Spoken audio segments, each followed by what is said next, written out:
Okay ma'am. এই দাঁড়াও, তোমার সঙ্গে আমার অনেক কথা আছে। দেখুন ম্যাডাম, আপনার পার্সেলটা হয়ে গেছে, আপনার সাথে কথা বলার এখন আমার সময় নেই। আমি কি দেখতে কমা? আমার ভিতরে এমন কি নেই যার জন্য তুমি আমাকে সবসময় এড়িয়ে চলো? ভালোবাসতে হলে চেহারা দরকার হয় না, ভালো মন থাকার দরকার, যা তোমার মধ্যে নেই। আমি এখন আসছি।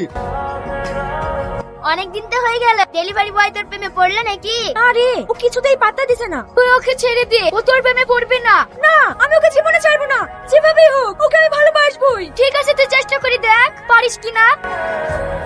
ম্যাডাম, আপনার পার্সেল এসছে। আমি যেতে পারবো না, আমার পায়ে লেগেছে। তুমি এসে একটু পার্সেলটা দিয়ে যাও না। ঠিক আছে, যাচ্ছি। কি করছে? আপনি দরজা বন্ধ করছেন কেন? আজ আমি আমার জীবন দিয়ে প্রমাণ করবো যে আমি তোমাকে কতটা ভালোবাসি। তুমি এরকম পাগলামো করো না। তুমি চাইলে আমার থেকে অনেক ভালো ছেলে পাবে। আমার কোনো ভালো ছেলের দরকার নেই, আমি শুধু তোমাকে চাই। আমি তোমাকে ছাড়া বাঁচবো না, বিশ্বাস করো। তুমি কাঁদো না, আমিও তোমাকে ভীষণ ভালোবাসি। I love you. আই